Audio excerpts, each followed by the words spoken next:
But for myself, like when I describe what is it, so it's ascension, and like the people work are the ascendants. And so for me, it's like, what does it mean to be an ascendant? Like, what do we really do? As much as like you invest in businesses, we scale companies, we sell them, we do all this. Then no, we facilitate that change that we want to see in the world. That's what we do. And that's like the whole meaning behind it, and the intention is like that at a higher level, that we like whatever change that we see the world needs, we find the opportunity to make it happen. We invest in it. We use the same like marketing, whether finance or whatever, everybody's in the organization, all the skills they bring together to achieve that higher goal. And that's the goal behind it. That's the, in a nutshell, the long-term vision.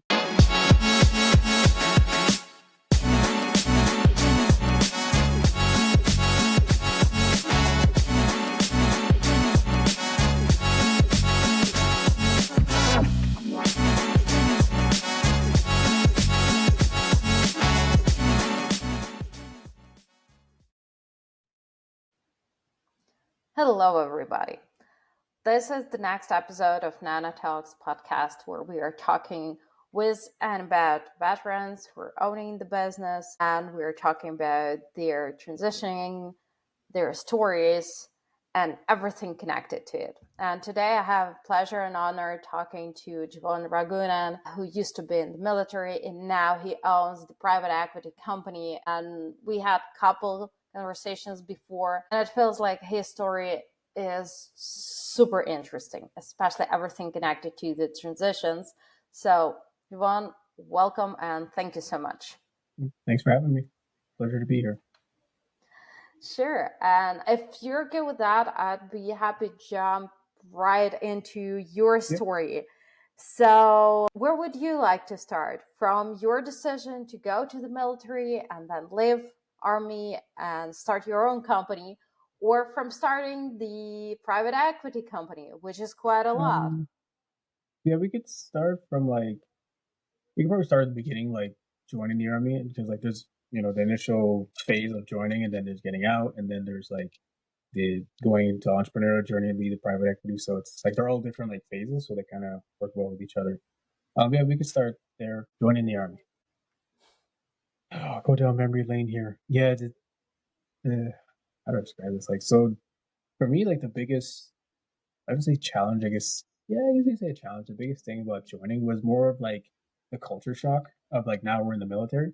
Because obviously we've seen movies of like what it's like. Guys go through basic training, go through all these, all the various movies that touch on that. And when I joined, I was 19 years old. I was like a month before I turned 20 years old. So most of the guys at my age are like going out to parties. They go into the clubs, going to university, do all that. And then here I am going to join the military, and it's not like when you go to university you get like a nice welcoming tour or anything like that, where they're like, hey, this is the campus, take you around, everything's good, make sure you're all right. It's like, no, get your ass off the truck and let's go and do it. Oh shit, man, all right, here we go. And it's a quick it's like right there. And then you see the guys, like marching up and down the barracks. They're doing the hands up and walking this way, and they have like a straight face, and you see the discipline.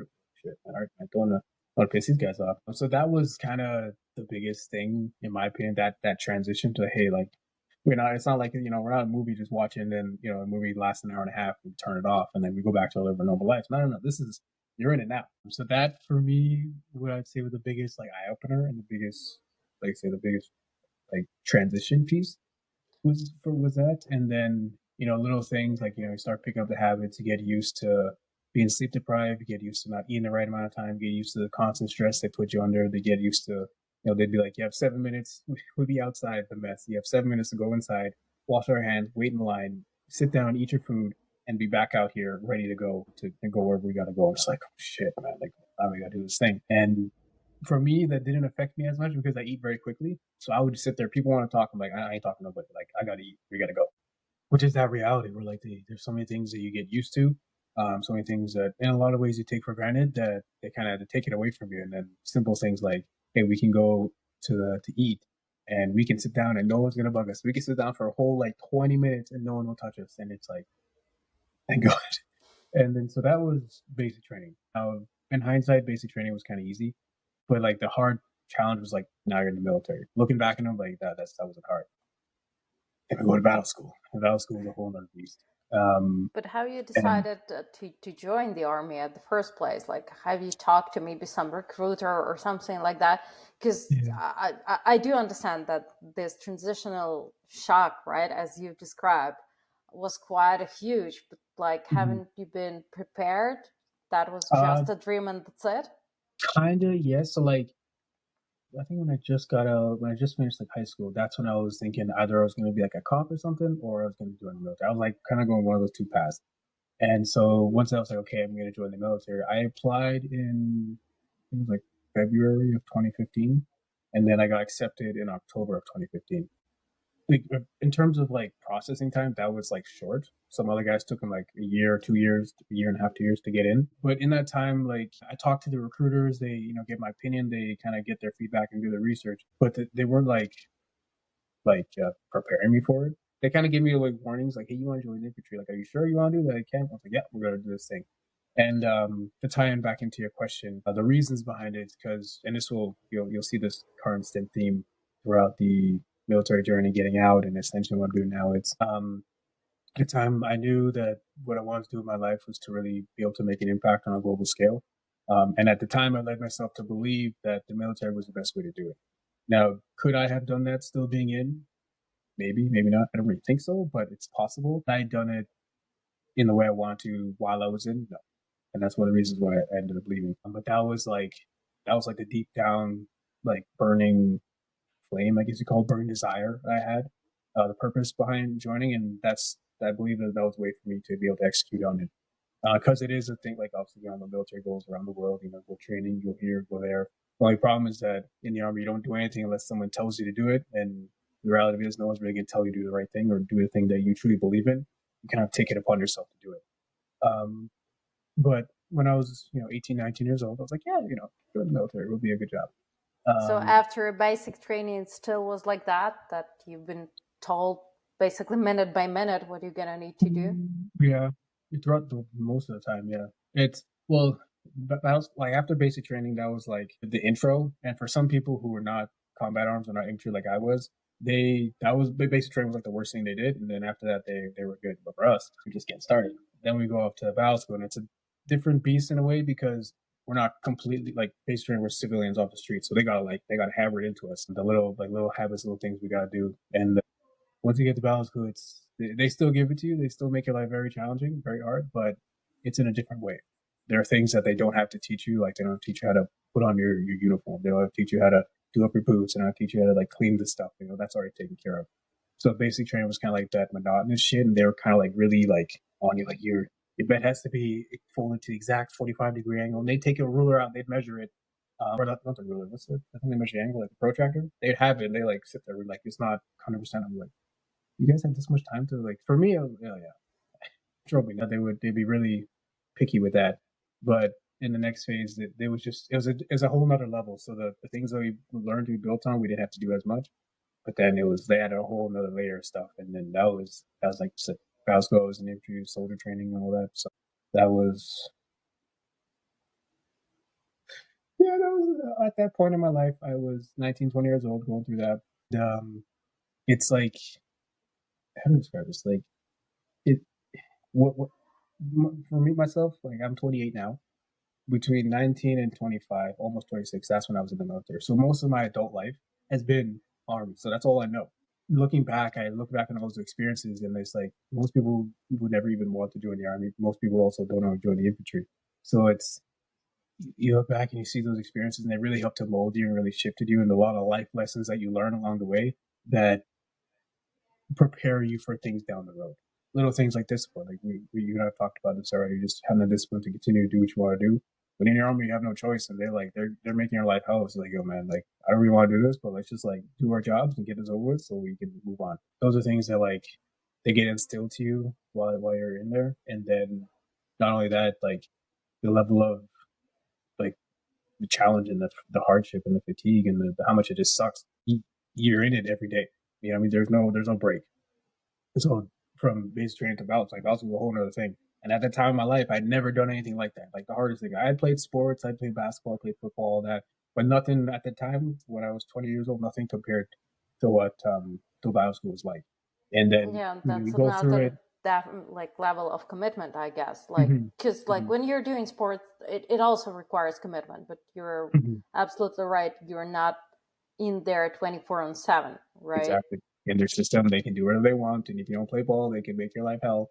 And it's like there's levels to sports that, like in sports, they also like we gotta take care of you, make sure you're getting a proper amount of water, proper electrolytes, make sure you're proper nutrition. And they aren't gonna take all that shit away.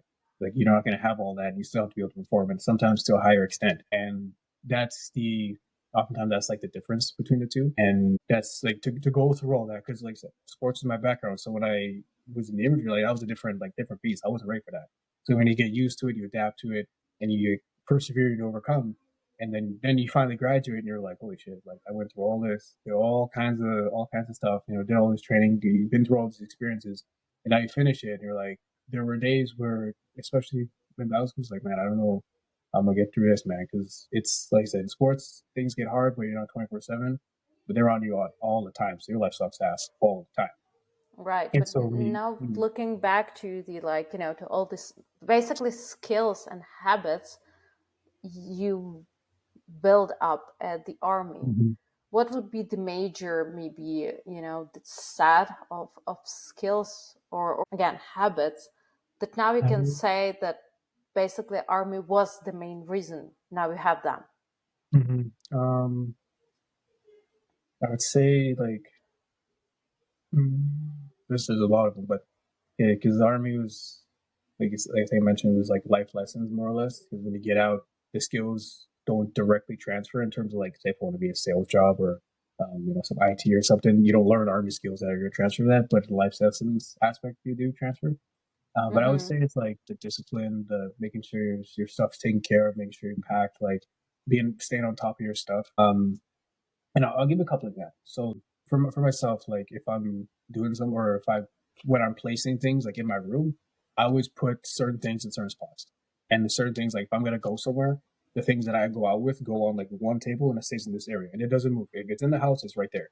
And so the things that I have done, other garment guys have done, and when we see like other people that don't do that, they put their shit all over. It's like, bro, like no. Because if something happens, because they train us, they drill into your head that if we're sleeping at night and your stuff is all over the place, because we're sleeping in the bush and we're like in our like formation patrol base type thing. If your stuff's all over the place at nighttime when you're stressed and you don't remember because they wake you up and it's like we gotta pack your shit and go. You're not gonna remember to do all those things and like, oh, there's this one little thing that's like in the distance that I gotta go get. It's like, no, you're gonna pack up the biggest things you see, group them up, put it on your back, and you're gone. So those type of that training, like it's instilled into me. So little like those type of things always put on the same air. So if I need to go somewhere, I go to this one table, I grab everything off it, and I'm out the door. Little things. Things like I think it's like procrastination, the word people use a lot. So in the military, all the time they give us tasks that we don't want to do, and they give us the times that we don't want to do it. So for myself, it was easy to do things I want to do when I want to do. But for most people, that generally, as I think, it's easy to do that. So when you have to do a thing you want to do at a time you don't really want to do it, you can still make it work. If you have to do something you don't really want to do, but you can do it at the exact time you want to do it, all right, cool, just get it done. But when they do that, they would wait until there are things that we had to get done, and so like cleaning up, mopping floors, like little stuff that we had to do. We had the whole day to do it, but they never say it. And they wait till just at the very end. Okay, you guys got to do all this stuff, and then you can go. And we're like, you couldn't have told us that like 2 hours ago when we had the time to do it. But instead of sitting there and complaining about it, like losing our minds, like, you know what? Let's just get it done right now. It'll take like 5-10 minutes, get it out the way, and we're done. No, never have to look at it again. And that's a constant thing that myself and the guys I was in with, we always like we have that type of mindset. We don't really want to do it, but let's get it done now. It's a one-time payment, never again. Good. And so we get to work, and then there are people who obviously we're not in the military who I kind of said that exact way of thinking, that thought process, and they were just like, what? Like if you don't want to do it, why are you doing it now? He's like, I don't want to do it later, so let me do it now and get out the way so I don't have to mess with it. So that's another thing that kind of transfers over that way of thinking. And then what else is there? It is a little bit like the discipline of this and the routines. All routines a big one. Just every day, it's we wake up, we go into work for 8. That'll be usually our PT session. PT would be like an hour from 8 to 9. Then we go home, shower, change, come back, be at work for 10. From 10 to 11:30. And also, this is like if we don't have anything big planned that day. If we have, we're going to the range and we do this, we're going here, then it's different. We have like 10 to 11:30. We do whatever kind of small training we're doing that day. 11:30 or maybe 12. We go to lunch. Come back at 1 to 3 or 4. Same type of thing. Doing all the things that we have scheduled for that slot, and then at 4 o'clock we go, or 3 or 4 we could take off. But little things like just showing up on time and showing up prepared, because when you know, like for example, 0 to 8, we're gonna do P2. So okay, when I'm doing P2, what am I doing? I need my shirt, I need my shorts, I need my shoes. I'm good. And just because it was so normal to me, I didn't understand that like I was showing up on time and showing up prepared. Very simple thing, very basic thing, but it's like it's drilled into my head so hard. Like there are times where a guy will want to have a meeting with me. He will schedule the time. Like drove me nuts. He will schedule time with me at a specific time. They're like, okay, if you schedule this time, you know you can do it at this time. So why are you late?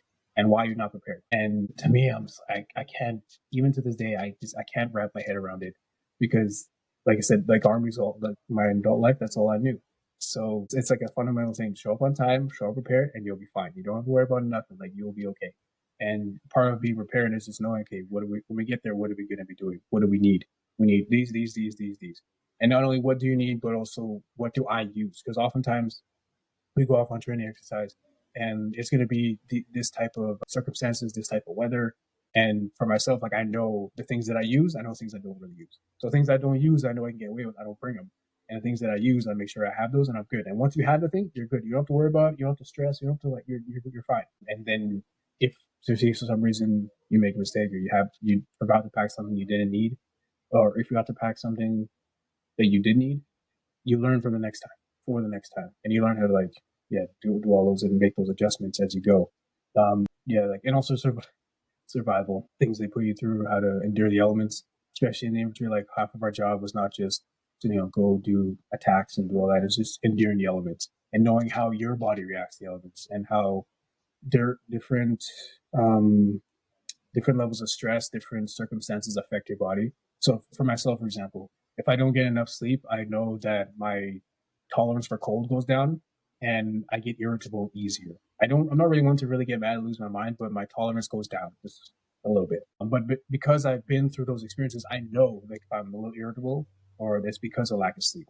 And so I'm not like, it doesn't affect me as much. I know, okay, like I'm prepared for it. And so, but a lot of guys who are not military experience, I've seen them like they lose a little bit of sleep, and it gets to them. Like it really does get to them. They're like, man, I don't sleep. I'm only sleeping like 3 hours a night, and they're like, this is such like they can't. They're like losing their minds.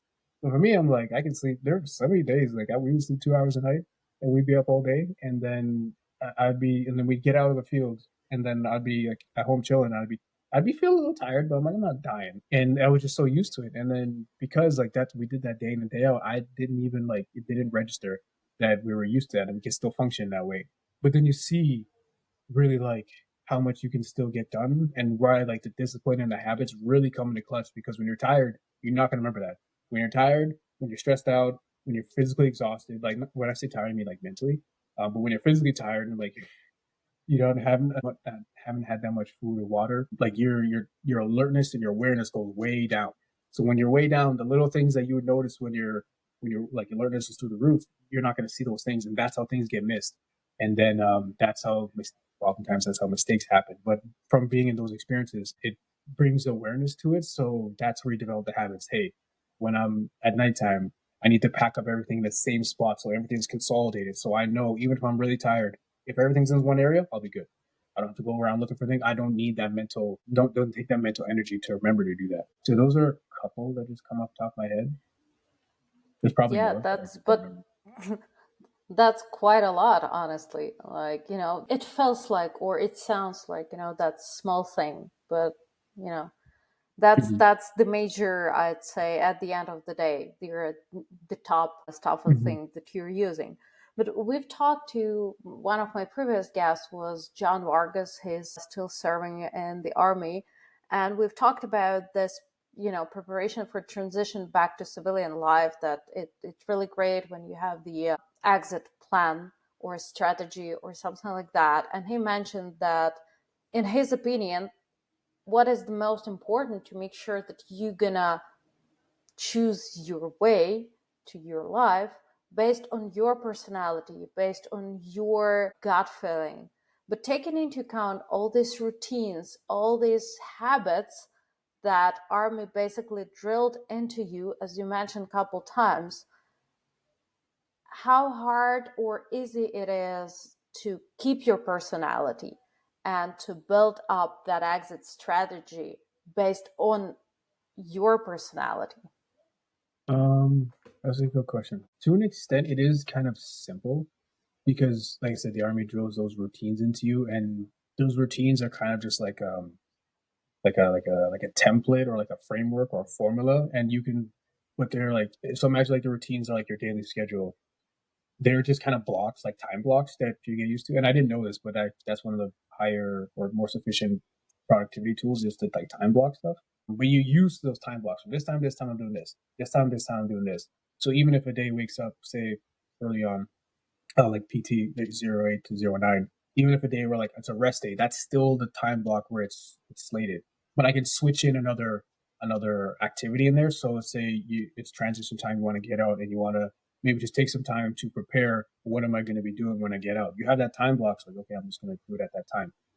So that's one way you can kind of keep that kind of personality. It does also come down to knowing yourself and knowing what it is you want to do. So for myself, like I knew kind of had an understanding who I was. Now I have a much deeper understanding of who I am. But at time, regardless of the person, you have like an intuitive guide. It'll just kind of push you in the right direction. And so it really comes down to what do you want to do when you get out? What is it? How do you want your life to live? Where you see yourself going? Because the army gave you those tools and those frameworks that you can just swap in activities as you need. Let's say you want to, you want to kind of do over to run a fund. You have time to figure. Okay, now I can figure out what I got to do to learn or what I have to know to run that, and then execute on it. But that's where the personality thing kind of comes in, because in the army we're used to like executing an action, take risks to an extent, but like just moving.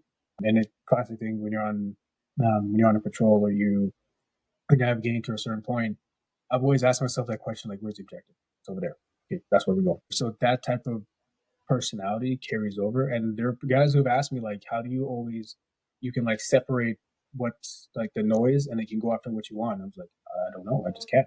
Because like there's all the other distraction, all these things happen, but like no matter what happens, my objective is over there, so that's where we got to go.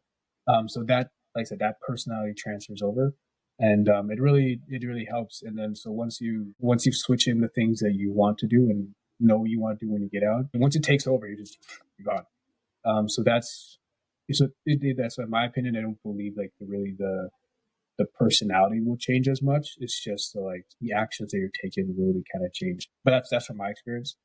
That's what Right. really worked well for me. And yeah, it does come down to what people want to do, because there are many things you can do. There are many things that are possible. It really comes down to what gives any individual the most sense of fulfillment, and what really fills that void for them, really gives their life meaning, gives their life purpose. And that for me, like what I'm doing essentially was that answer. But for whoever is watching this, those are kind of questions you have to ask yourself. What gives me that fulfillment? What can I wake up every day? It's like, yo, man, I get to do this thing, man. Good, let's roll. And then get paid. Mm. So yeah, they're many different ways, whether it's start a business or work with another guy who's running a business, or do your own thing, or go travel, or whatever. There are so many different options. Right. And how did you plan your exit strategy? How did you come to this idea? Like you wake up, I don't know, it's some morning and you're like, well, you know what, folks, I'm done with army. So let's plan it. Yeah, Or I don't know. How yeah, did that was. that work for you? Mm-hmm. That's a good question. That was like a whole story in itself. So I got out in October of 2021, and during COVID. So even though that was during COVID time, but when COVID first started, like spring, I think 2020, we just finished an exercise in the U.S. Louisiana called JRTC. Well, I won't get into that because that's a whole nother train. So we come back, and then COVID starts and everything shuts down.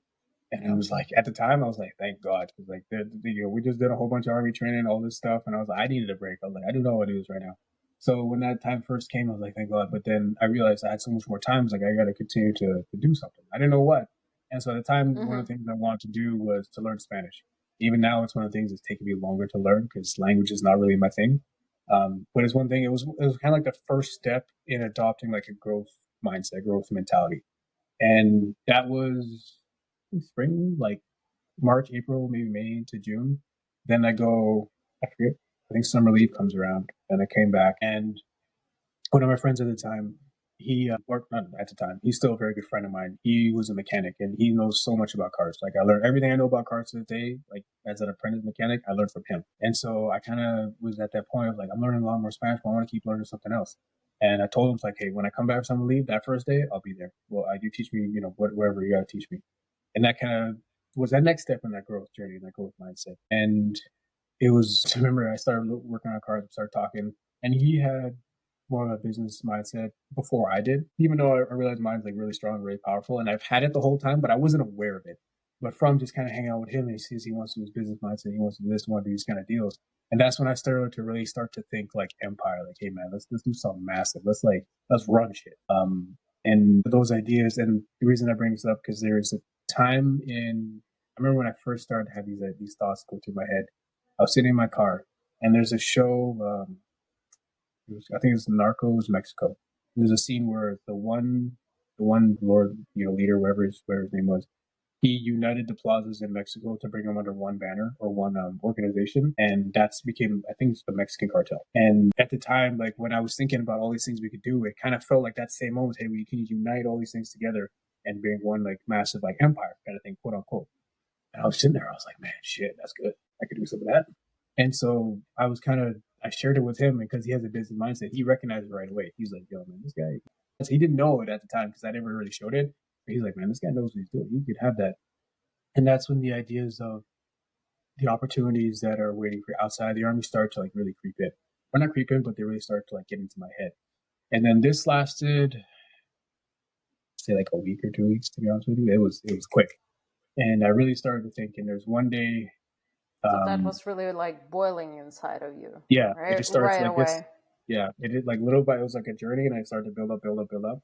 And then there's one day in particular. It was a day we had off, and it was like sun. It was like raining, so I wasn't with him at the garage, and I was in my room. I was thinking, I was like, man, I know I said I wanted to really make a difference and join the army because it was my best opportunity, but I think it's bigger outside, man. Like I think it's through the roof. And up until that point, we do a bunch of army training, don't you want that? But we kind of were in a training cycle. Like they're like, hey, we're gonna go get deployed, and then deployment comes, and then like 90% of the guys who said they're gonna go or were told they're gonna go didn't go because like that's just how they worked. And then 10% of the guys, and mostly it was the higher ups because they want the medals and the medals on their chest and their reputation. So they went, and we all stayed, and then they would cycle it back in and build up, and cycle. I was like, man, I can't keep doing this. Like this is a waste of time. Like I'm wasting my potential here. And then on this day, I was sitting there. I was like, you know what? I really have to stop and think about it. I was like, let me take a nap and like really reflect on it. And I was sitting there. I was like, yeah, it's not gonna happen. Like the army thing is, it's not gonna work because, like I said, there was too much evidence in my face to support that. Hey, what you can do outside is 100 times or a million times more than what you can do in. And then that day, I was like, hey, you know what? I'm getting out. And that was August, I think, 2020. I didn't get out to a year and a half later, but I made the decision. I'm like, all right, I'm getting out. And then from that day, that's when I started to really plan, okay, when I get out, what am I going to do? And started to ask all these questions. And I started I think from August till about probably like December, that's when I was really kind of like planning and preparing and like really thinking about what I wanted to do, thinking about what opportunities were waiting for me and like the things that I had to learn. And I didn't realize that at the time, but a lot of the things that have grown and manifested today started back then. And that from like August 2020 till now. Even like what Ascension is, when I finished making Ascension brand and what I wanted to become and how I wanted to operate, there's some ideas that I first had in that time, like I'd say like September, October, and November. Those things carried over. Did you And so, like make some notes? Like, have you yeah, created your exit strategy solely like in your mind, or you basically had some kind of a mind map or something like that in front of kind you? of both. Like I would think, but I also had to write things down. It wasn't like a full mind map, but I did have notes where I was just writing stuff down, where I could be, or where I was, and what kind of things were going through my head. And then that's when, so this took me to like December. Then I go on Christmas leave, and I came back. And then right at this time, this is when I consider myself starting my entrepreneurial journey because that's when I was like, okay, because I'm very creative. So like, I could get into like this filmmaking thing because like at the time But my friends and I were like, we should start like a YouTube channel because at the time I want to get out and we were going to travel around for a bit. So I'm like, okay, I need something that can be mobile, that I can continue to do on the go, and But it you've won't take away. decided, yeah, sorry for interrupting, but you've decided right away that for sure you're going to go toward the entrepreneurship, Yeah, not like toward the corporate career or anything like that. yeah. I don't think I couldn't. I'm not the type of guy. I don't like anybody telling me what to do or hey, do this or do that. Especially, I'm sure you've seen it many times. There tends to be a level of like disrespect and thinking that just because they have some sort of title that they're above you. But in the army, like you see those type of personalities and how they react to certain situations, how they cope with stress, and those same type of personalities that like to bicker orders, like you do this, you do this, you do this. When it comes to actual like situations, man, these guys are like hiding under a table, praying to God. Like they're not who they portray themselves to be. And because my experience, like I've seen it, like I've seen grown men like crumble. So I knew I couldn't like listen to some other guy. And also, I didn't know this at the time, but I believe I have a gift where I can figure out what I need to do and then I can do it, which I didn't realize at the time, but that is a gift. I took it for granted for a long time, but I see now that that is truly a gift. So there are times where I will think of something that another person or higher up may not think of, and I believe is very strong. And if I have to like, obey him, quote unquote, that's not going to work. Like I know me, like I'm not the type to like if I have something to say and it's important to me to say it. I don't care who I offend. I don't care who like, how it comes across. I'm going to tell it. I'm going to say it. Speak my mind. And if it comes to it, like the higher up or the boss or the whoever may think that just because they're above me that I'm gonna not tell them straight to their face. I don't care. If I had to, I'll take his head off because that's the type of person that I am. But I don't. I try to respect him. I'm not gonna go disrespect him, but I knew I wasn't one that I could just like go work from a job. Some guy telling me to do something like it wasn't me. So Right. So that's why entrepreneurship and video editing, right, at that moment of a time. yeah, at that time because it was something I could get my. I had a full like I had a full kit, a full like setup going. I had like my bag. The bag was like pretty big. I had my camera. It is all mixed up. I had my stabilizer, my camera, I had my lenses, I had all my gear, and I also had to learn like why I needed all these things. But I had my full bag. You could put on a backpack, go to the airport, like check it all in. Oh man, I like ready to go because at the time I believe that's what I was going to be doing. So I just kind of invested into that. I was getting army paychecks. Like, why don't I just buy the gear I'm going to need, learn how to use it in this time, the off time from the army, and then by the time I get out, I can be good. So first thing Right. was like, So you spent like a year and a half, right, learning everything and preparing yourself. yeah, it's a year and like 3 months, I'd say. But yeah, just around that time, and I preparing to learn it. So I would, especially the last year, like 2021, the year I got out, all the months, I got myself to a position where like at work, it didn't take a whole bunch of time to go there because there's some jobs like we would go in 10 o'clock. We go in for 10. We wouldn't go in at 8. We go in for 10. We check in to see what time. Hey, did you need anything from us? Like, yeah, nothing going on this week. Guys just check in every day, and then you guys are good. So, guys, sweet. 10:30, going home. That's like literally. I would go as soon as I get off. I go home. I do some filmmaking for a bit, like learn it because I first had to like learn everything because I didn't know it. Learn a whole bunch of stuff, then like apply it. Say like 2 to 3 hours, do that, and then I get it like 11, yeah, 2 3 hours, about 2 p.m. And then right around 2 o'clock, 2 or 3, I'd go to my friend's house again and work on some cars. And like I did that day in and day out. But literally, like we talked about before, like the template of that daily schedule, like literally, I would just switch in pieces in and out. Okay, now I'm gonna do some filmmaking. Now I'm do some mechanic stuff, and then okay, now I'm gonna go sleep. And the next day, do it again. And then because of the extra time I was able to get off the army, I just invested it all into that. Make sure to do like my training, learning it, and if any like new gear I had to buy, I'd go buy it, and then I have to sit there and mess around with it and learn how to use it, and all these things. So the whole time I was like planning and preparing my way out. So when you were out, like, when did you realize that, like, okay, I'm ready to go? Like, this is it. Now I do feel confident enough to basically make that transition back to civilian life because, Mm, like, all the pieces has come together. that's a good question. That one I'm not 100% sure. I don't think I ever. Maybe I did, but I don't. I'm not aware of a time where I got to a point where like I'm ready to transition. Just because I knew like my get out date was in end of October, like October 22nd, I think it was. So I knew like at that day whether I was ready or not, I was transitioning over. So I didn't have a time like I felt like I was ready, but I was just I don't know, maybe I was just kind of prepared. Like, okay, I'm gonna get out. Oh yeah, sorry. When I got out, I also knew exactly where I was going. So this is how I went to San Diego. That's how I was able to share some things and some people I met. So there's a friend of mine I used to play like video games with. He lived in San Diego at the time, and he heard that, or he heard me saying like, "Hey, I plan on getting out." So he's like, "Hey, you getting out of the army, right?" And we played for a while, and he's like, hey, so we were kind of close in terms of like people I played with online. He was like one of the main guys I played with. And he's like, "Hey, if you get out, why don't you come to San Diego for a couple weeks, come visit?" And I was like, "Sure, like why not? Like what's gonna happen?" Right. So I kind of knew it was like, and then he wanted me to come visit, so I was like, "I'll go visit him." And then a army friend of mine who he's Jamaican, he wanted me to come to Jamaica too. I didn't end up going there, but people invited me like, "Let's go here, let's go do there, and go travel for a bit." And I had a friend of mine who had something he had to take care of, but he was not ready to start traveling until like March or April. So I knew I had that kind of gap of like 6 months from when I got out. It's like, okay, now him and I are gonna be traveling, go to Mexico. We only ended up staying in Mexico 3 months. So I was like, hey, I need to do Ascension. But that was like kind of the strategy to play. And I was open to, okay, Right. let's go this country for a little bit, a couple months, and go to another country for a couple months here and there. And I had enough saved up, like in cash or not cash, in savings, where like I could survive for that a little bit. We had some money invested into some, I think we had stocks in a little bit. I think we had one property in like real estate, but it wasn't like really cash flowing that much. It was just something we had. And we didn't, as long as we were staying in countries where it's cheap to live, we could make like $2,000 Canadian or something, maybe 3,000 and live like comfortably. We were good. So that was kind of like the plan, the strategy. So all the things that I was doing were tailoring into that. So that's kind of that might be the reason why I don't think I was at a point where like I'm ready to go back, just because I kind of knew like this is what I'm going to be doing. So like even if I'm not ready, Right. I'll figure it out.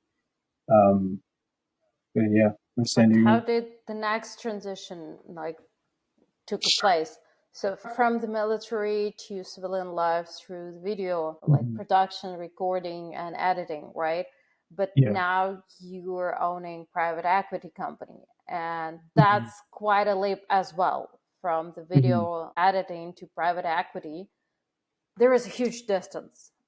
So Yeah, how there's a did big that yeah. transition happen? So trying to see where should I start. It does kind of start when I got out. Yeah, I guess I'll start here. So when I get out, October 2021, like I said, I went to San Diego to visit. I stayed there 6 months, and that kind of was like my transition to back to civilian life. And that's where I started to develop an awareness of like there are things that I did naturally that people didn't really do, and there's a couple people they noticed. Like there's one lady that I met, she noticed right away. Was like, "Were you in the army?" And I was like, she never said anything to me before in her entire life. And I was like, "How did you know?" But yeah, 100% true. Yeah, that was the first time I was like, "How do people know?" And then people I told them that I was in the military, and they're like, "Yeah, I can see that." I no awareness of how it was so obvious, and like they weren't surprised. But so that was kind of like that transition back into civilian life, and just developing that awareness that like, hey, I still have like me and my guys. We say it all the time: you can take the soldier out of the army, you can't take the soldier out of the man. Like everything I learned, it's still there. Um, Right.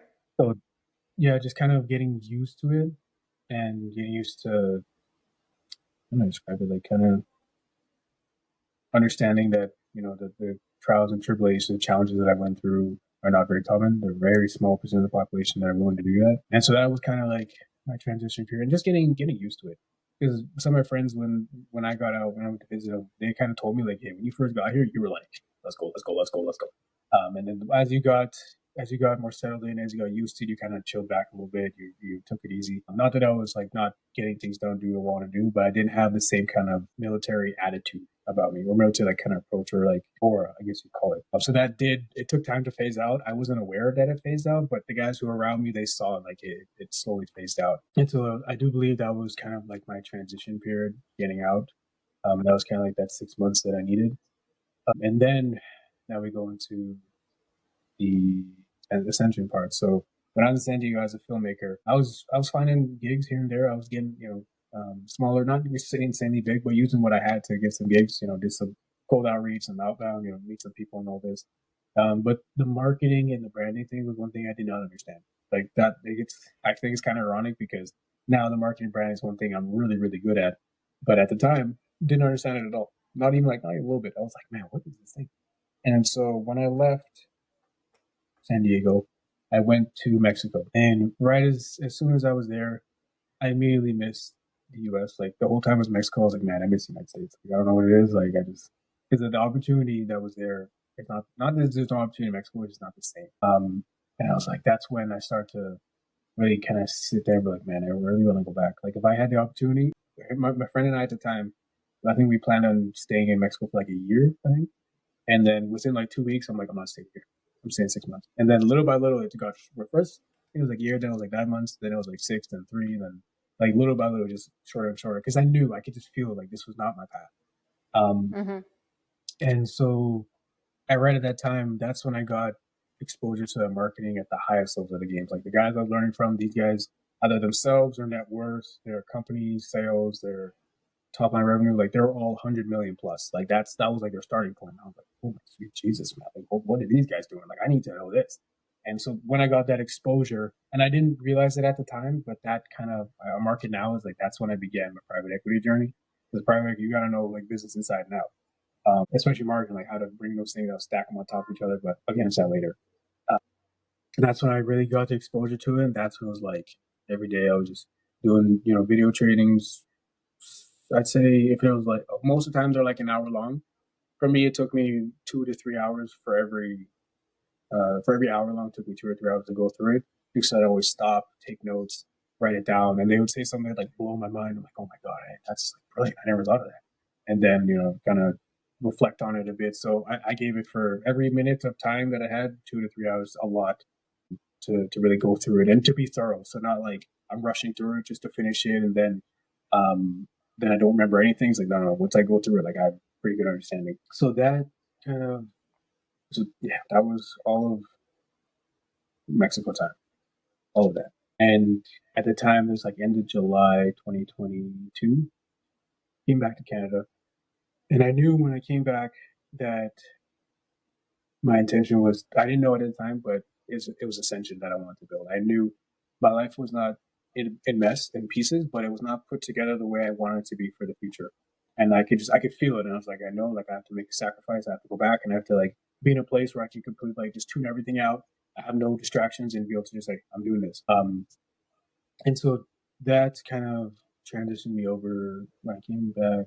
Yeah, I was like August, and then I came here where I am right now in September of that year, and that's when I was like, I was, I think I may have told you that's like my schedule was, it was like, this is where the thing in the army of the scheduling and the time slot really came in clutch because my schedule at that time was wake up at 5, do my morning routine from 5 to, I had the slots on 5 to 9, but it took me right 5 to like 8:30. But I gave a little time just in case I slept in or whatever. Then from 9 till 8 p.m., 9 a.m. to 8 p.m. And then I pulled back from 9 a.m. to 7 p.m. was whatever I had to do that day. I wrote it down on a calendar, like, or on my list, like, you got to work on these things. And I just go to work every single day. Boom, boom, boom, smash them all out. And like we talked about earlier with the time blocks and the scheduling, Right. like I would switch them out as I need them. Like today I got to do this, this, this, this. Okay. And then obviously we can't do everything in one day. So I would just do what I can, move on to the next. And so that was 7 days a week, no days off. I wasn't taking vacation, wasn't going out, wasn't partying, wasn't chilling, wasn't relaxing. It was just I'm doing this thing because that's what I wanted. I didn't realize at the time that it was leading me to the private equity game, but it was. How did I you told create that list of like basically sounds almost like never ending, yeah, tasks? it How is. did you create that list of all the tasks you're gonna need to do every day? That's a good question. So before, just before I came here to where I am right now, I knew that like mentally I knew a storm was coming, and oh, it was a storm, right? Um, I was describing like I knew like there's a big shift happening. I was even kind of nervous. I was like, man, like this next phase, I don't know what's gonna happen, what it's gonna take out on me, what's gonna happen on the back end of it. But I can anticipate it was coming, and so I kind of figured, okay, what are the things that I need to learn? And then even before I came, I was writing them down just on a little like notes piece of paper, just like how I did when I first was like, I need to get out of the army, just write them down. Same thing. And I just started writing them down, and then that's when happened all the time. I would write something down, I'm like, this should take me about an hour. Take me like a week, maybe a week and a half, or 2 weeks, probably not long. Because like I had to really understand it, and then so it was just like one after the other. And then I had a list, and I called them. I still have it on my calendar to this day. I called them improvement areas, and I just wrote them down, things I need to improve on. And then in those blocks, so I had them. I kind of broke it up into 2 hour blocks. After, even though the big time slot was like 9 a.m. to 7 p.m., it was like 9 to 11. I think I'd eat lunch from like 11 to 11:30, then like say 11:30 to 1:30, another 2 hour block. Take a little break from 1:30 to 2, 2 to 4, another 2 hour block. Take a little break, usually to like 4:30, because I'd usually eat lunch right or dinner right around 4:35. So I'd take like that 30-minute break, and then 5 to like 7, and like those are the blocks. And then I would just say, okay, this time working on this, and like as a list, Right. as I noticed something I needed to improve or something I need to do or something I didn't see right away, I'm like, oh, that's important. I just add it to the improvement areas list, and then those time blocks. That's how it was. So that's But kind how of did you been. start it, like to create that improvements list? Like, how did Um, you choose, the first areas? Because like when you're after you started, it's easier, right, to keep mhm, like moving, right? But mhm. how did the first item on the list appeared when you figure out, okay, so I need to work on the, I don't know, you mentioned marketing, right? Mhm. I need to work So on that. Here is why, and let's move from there. that's a good question. That actually might have started like back when I was in the army, to be honest. Just because when I was preparing to get out, that's when I was first like understanding, asking questions like, okay, what is things I need to learn, what things I need to do. And I didn't, although it wasn't like a list, like I wrote down, I just knew like there are things I had to invest time into. So, for example, like the filmmaking, go and work on cars. Because one of the things I was also thinking at the time is that because I understood the mechanic thing, so if there's a garage who's like, it'll pay you or that however much I can make it work to get like a free stay or some extra money here and there. Like, yeah, we'll mess around with cars a little bit, we'll bang on some stuff. So I was always like allotting time for those in those blocks. But they were kind of like improvement. Actually, yeah, now I think about it, they were from right at the beginning of the growth journey, where like learn my Spanish, we're practicing my filmmaking, work on cars, and then whatever else I had to do that day, and then get it down. But in those times, that's just what like those are the lists. And then as I later on realized there were more things I had to do and more things I had to understand, it was easy to kind of switch them in and out. But like, as I got exposure to them, then I was like, okay, I need to do that. So if I had to pick a time, I would say like even before I got out of the army, that's when I first started to do it. I don't know if the army did that to me. That might have been something I did on my own. I'm not sure if it's a habit I picked up from them. But yeah, Do you just mean being the able to list figure out. creations idea? Say again? Do you mean the idea of creation the list of the items you have to go through? Yeah, yeah. I think something I may Right. have done on my own. It might have been. I'm not sure if I said it today, but I had a gift where I can figure out what you need to do and then do it. That might have been that gift, like showing itself in that time. I didn't realize it. So because even in the military, like I don't think they taught me that. I'll be honest with you. They may have. I'm not sure, but I don't think they did. And so yeah, it was easy to kind of just transition over to it.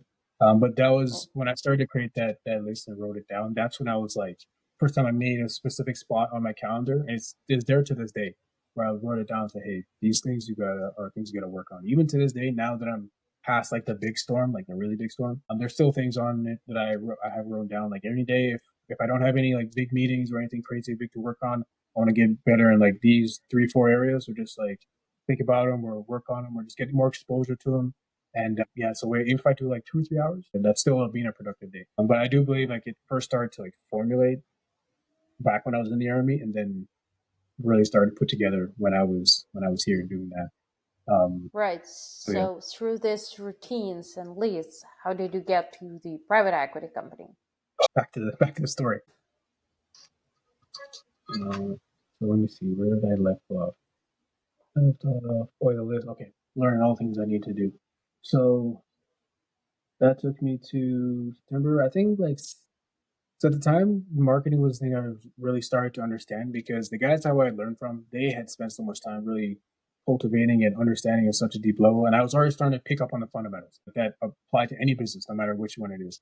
So at the time I was like, okay, I'm not a filmmaker anymore. I know that because I sold all my gear. I'm not doing that. And then I started to connect with people, and marketing was the thing I was good at. The marketing things I understood. So like, yeah, I was kind of like a marketing consultant, even though I wasn't an official consultant, but that's just kind of what I was doing. And I started getting some of my first few clients. I think it was January. Yeah, January 2023. Yeah, like, I wouldn't even say I was really ready to do marketing or anything like that, but January 2023 I got my first few clients, and they're still clients I work with to this day. And although I have to give myself credit for this, although I was new, although I'd only been understanding marketing for like not even a full year, I realize now that I knew what I was doing because I look back on some of the things that I was like putting together, and like I remember my first what's it called, like proposal. It was so bad. Well, I'll show it to you one day. Oh man, it was bad. But I look back, and even though the presentation wasn't as good or how it was organized, the content I was putting on there and what I thought was going to be still worked out really well, and it still like was effective.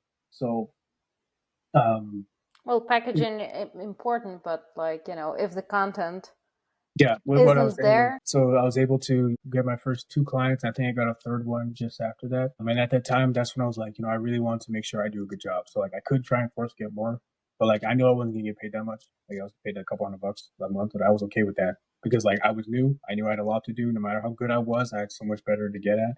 So that kind of took me down that path up until like next or last summer. But I always challenge myself from the day I first started learning marketing to like some little voice in my head was like, you can't be no one trick pony. Because one of the first things I learned about marketing was challenges and how companies can use challenges to really, as a lead gen tool, to really get people in. And I understood it pretty well. But this little voice in the back of my mind is you can't be no one trick pony. You got to be understanding because challenges work very well for the companies they work with, but not every company can do that. And so for those companies, if they come to me and say, hey, what should we do? I'm like, I don't know. Do something. So I knew, or I believed that those situations would happen, and I didn't want to be that guy. Like I have no idea. So I just kind of really pushed myself, forced myself to really be able to work with any company, any organization, regardless of industry, area, geographical location. I want to be able to like, hey, if I touch it, it'll be good. I didn't notice at the time, but that is like the standard or thing that pushed me to be able to do private equity because I can have many different industries, many different things. If I understand the game inside and out, I can impact that. But that's like early on. I didn't see it at the time, but that's what led me to it. And then so as I continued down my journey, there would be people who I would meet. I didn't close those clients, but they'd help to give me exposure and exposure to like a new industry, a new approach, a new industry dynamic of how it all works. And I would sit there and just thinking like, shit, like what would I do? Like if I was a marketing guy and this was my company, like, how would I blow it up? And then that just got my mind turning, got the gears rolling, and kind of used it as practice. Even though I didn't work with them, didn't land them as clients, didn't do anything like that, I still tried to um, push myself to see, okay, let's see what we can do. And that happened a few times. There's one story I'll give. There was what's it called, a business card.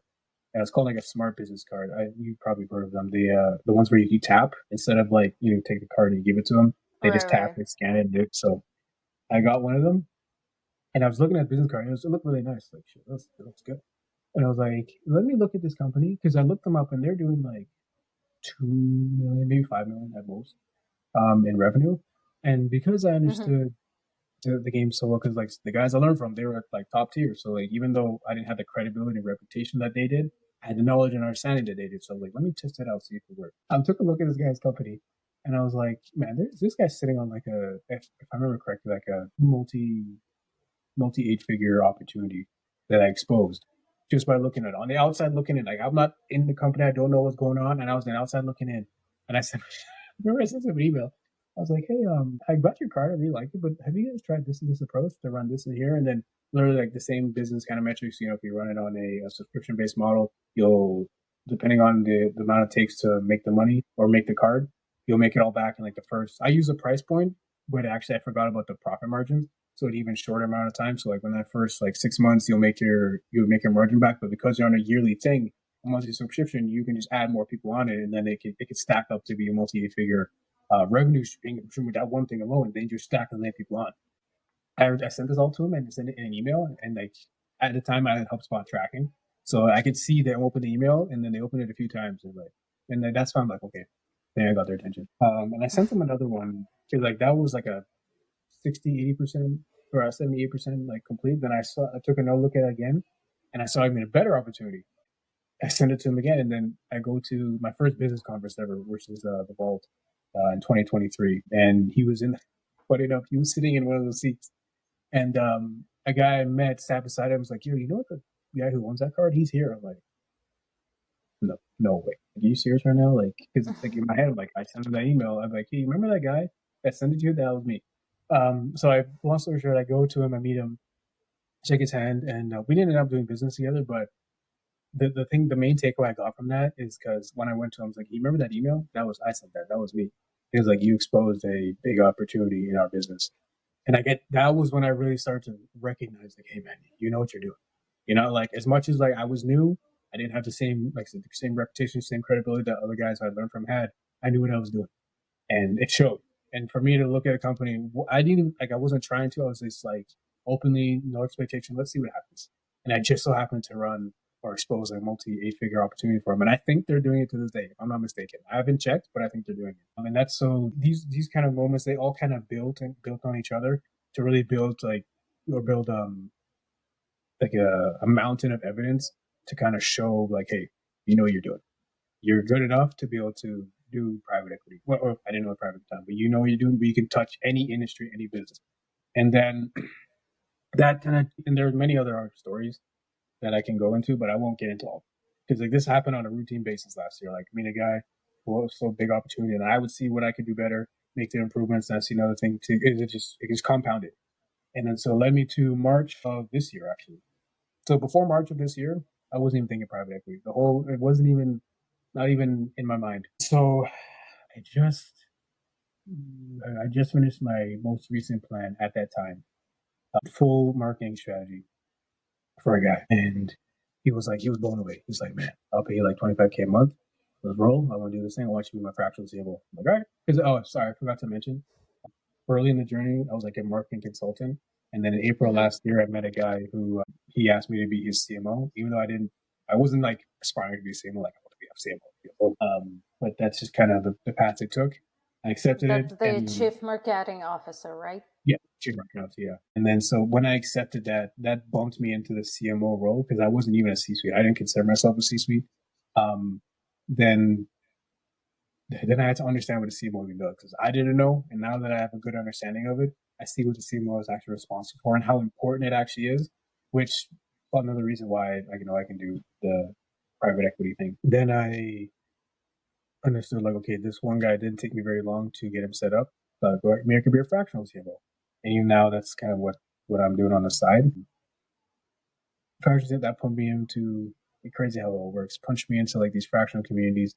Then I meet a whole bunch of other people, and then one thing leads to another, and then I understand I'm a fractional CMO, but I understand more aspects of the game of business than they do.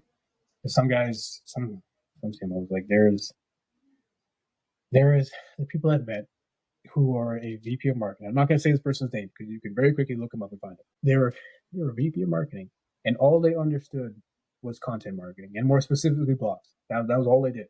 And so at the time, I was just like, "You're a VP of marketing, getting paid like X amount of dollars a year, and if you can't write blogs and post them, that's all you know." And like that, like what? Like you kidding me? Because it started to really build up how to describe it, build up the evidence that I not only am I much better than giving myself credit for, I understand many different areas of the business, not just the marketing side of it.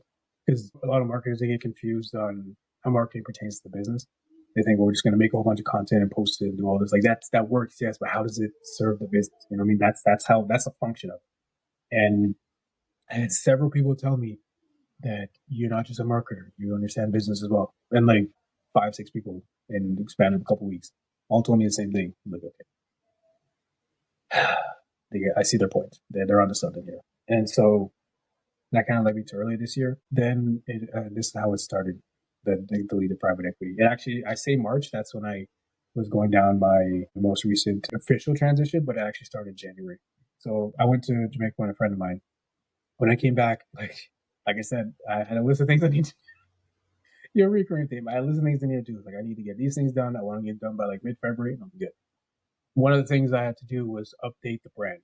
I had a very most recent updated brand for or branding template that I used to do a brand for a company. I was like, you know what? I want to use it for essential. See what can it really do. And once I did that, I updated it again by the way, but won't get inside now. At the time when I finished it, I realized because most marketers they either work at a marketing agency or a marketing consulting firm or something of the sort.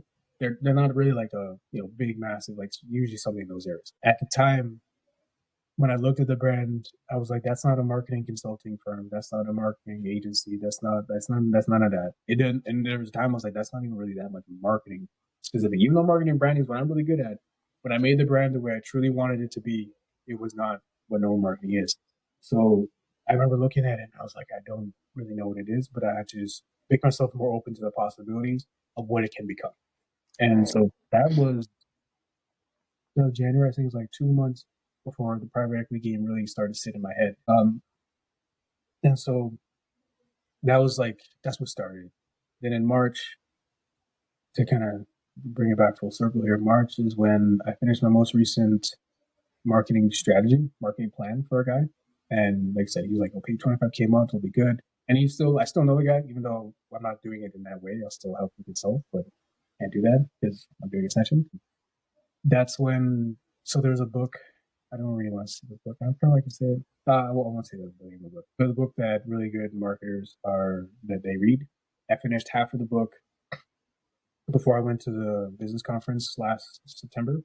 And then the second half of the book, once I finished that marketing plan, we sent it off to the guys and they just had to look at it and give us their response. So in my head, I'm thinking, man, I'm getting the hell out of here. Like this thing's about to pop off. We're going to be good. And that little voice was saying, hey, that book that you had to push off because let me back up. After I came back from that business conference, that's when I was doing a fractional thing, a lot of shifts and pivots I noticed that I could make. I was like, all right, I couldn't finish at that time. That's when I really started to understand what the CMO even does, like how it's so important and all these things. So I just, even though I was about to say this, I still can't believe it. In the second half of this book, the key concepts, the examples that he uses to explain those concepts, the real-time examples, all these things, every single chapter, I had already done it. I had already understood it. I had already applied it. I already did it in a way that was very similar to what he did. And the real time examples I used to explain how it already works and how I'm going to replicate it was word for word, like every single chapter. I was like, what? Like, are you serious? Like, it was as if I had read the book and then did it in that way, but it was complete opposite. I did it first and then read the book, and I learned like sometimes literally verbatim the exact thing I put and the exact thing he had in the book, and I'm thinking like, what the hell is this? Like, how am I this good, like this accurate with this guy? And he runs a private equity firm, and this is when the idea first popped in my head. I'm thinking like, okay, man, like I understand this dude. Like I said, I'm not on his type of level. I don't have the reputation or the credibility or anything like that. But from a skill and understanding perspective, I'm doing exactly the same way he is, and as if he wrote the book without having done the book. I understand it like him. And like this was like 7 or 8 chapters. It was like 15 total, 7 or 8 chapters left. Every single one. If it was just like one or two, I understand it pretty well. But like every single one. And I'm just like, okay, I can't deny this anymore. I can't take it away from myself. Like I know what I'm doing, and there's no like instant roundabout evidence. And this is like I said, this is how the private equity idea first popped in my head. And I was like, this guy does private equity. Maybe the little voice popped it, and I was like, one time I just kind of latched onto it. Like, yeah, let me try this. Let's see what this is. One of the this is how it starts. So you remember the brand I mentioned, how I readjusted it, and it wasn't marketing specific. Yeah. I was like, okay, then I looked at private equity. What are some of the top private equity firms? What do they do? The main one, we probably all know, Blackstone. I looked them up and look on the website. And as soon as I hit the website, I have two screens. One screen's on the right, I'm reading, and then my brand's on the left. And as I'm reading the thing, literally like the same type of verbiage, the same type of intention, the same type of approach, the same like desires, the same like outcomes that they're looking to get was like word for word. So it just happened in the book. Now it's happening again, the exact same thing. And I'm just like, oh shit. Like I think the private So equity is like, that's happening, right? yeah, yeah. And like I said, it's not like I'm trying to convince myself I need to do it. It's I've already done this thing. I've already made it the way I want it to be, and now I'm seeing the exact what that means, like what that translates to. And I'm sitting there like, shit, man, like I can't even. And I showed some of my friends too. I'm like, hey, do you notice like a correlation between the two? Like, yeah, that's exactly the same. Like that's literally Oh, what you need to do. And that's yeah, so like that's how it started, and that's how I was like, so. What are the next plans to wrap up this particular episode? Like, yeah, if and when we're gonna talk next time, and I really hope that that's gonna happen, right? like with private equity. I mean? Yeah, yeah. Okay, What are your plans? so yeah, I touch on like the goals and the intention behind it and what I'm looking to do. It is still like essentially not officially live yet as of I forget what month we're in, but as of today, it's not officially live yet. But in once maybe a couple of months and it'll be ready to go. So the goal behind like the brand and the identity is to invest in those companies, those brands, those opportunities, those ventures that have the potential to make a positive impact in the world. And right back to where I was back when I was in the army, why I joined is using business as like the method behind the madness. And the madness is, hey, we gotta make positive impact. Now there are many different ways to do that, many different opportunities. And then for me, what I've been able to blessed to be see to the gift that I have, the blessing that I've had to get in this time in my journey is to be able to see what a company can do at the highest levels of the game from a higher state of consciousness, a higher perspective, and a true deeper meaning of what they really do. And a lot of it kind of stems from like understanding the identity and understanding what does it mean to be us? Like, what does it mean to be you? And these are all like kind of, in a way, personal questions that all of us ask. But for myself, like when I describe what is it, so it's ascension and like the people work are the ascendants. And so for me, it's like, what does it mean to be an ascendant? Like, what do we really do? As much as like we invest in businesses, we scale companies, we sell them, we do all this. But no. We facilitate that change that we want to see in the world. That's what we do. And that's like the whole meaning behind it, and the intention is like that at a higher level that we like whatever change that we see the world needs, we find the opportunity to make it happen. We invest in it. We use the same like marketing, whether finance or whatever, everybody's in the organization, all the skills they bring together to achieve that higher goal. And that's the goal behind it. That's the kind of, in a nutshell, the long term vision. And the people that I've shared it with, they're all like, man, like the people who are with me, they're like, we're all the way in. Where people who see it, they're like, I love what you do, man. Like so many people told me that. And it kind of all ties back into when we started with why I joined the military. And that's why I believe it was a good thing to say it, because it's part of the journey and part of going through all those things that all those trials and tribulations and everything that comes with it led me down to this point. And there were days where I was like, man, like I don't understand what the journey is for me, what a higher power has in store. But now that I see it and I see why see why it's so important is because like we're injecting the purpose behind what we do, and not just for ourselves. Because I know how we're going to do it for Ascension. Like every company we're working with or we invest in, like I know how to find it. Like I've done it so many times, like I know exactly what it is. Ties back into all the plans and the brands and the proposals and all the things did last year. There are some companies this year, and this is how I saw it. As soon one organization in particular, the guy asked me one day, he's like, "Hey, what do you see with our brand? What can we do?" Within 2 minutes of looking at it, right away, I'm like, "Yeah, what you guys really do is you do this like at the highest level of the game. That's how you can direct your storytelling, direct your approach, your marketing, all the thing." And then that's when I was like, "That's the skill that I have to continue to refine." Because if people understand what they truly do at a higher level, it gives them that greater sense of deeper purpose. And that sense of deeper purpose is like, at least I believe, is what's greatly missing in today's world and in the business world. And that's kind of my philosophy. It's like why the whole point of being in business is not to just make a whole bunch of money and not to just raise. I'm sure you've probably heard of it. Some economist, I forget his name, but he's like, the purpose of business is to maximize profits. To me, I disagree with that, because the purpose of business is to really make that impact and facilitate that impact. And the whole point of making those sales and continuing to make sales and continue to be in business is so that you can do that. And that's just my approach. And I want to invest in those companies that have the opportunity to do that on an international scale. Because the same thing I can do for organizations, say in the US or Canada or Mexico, I can like literally the exact same approach and just do it on the other side of the world.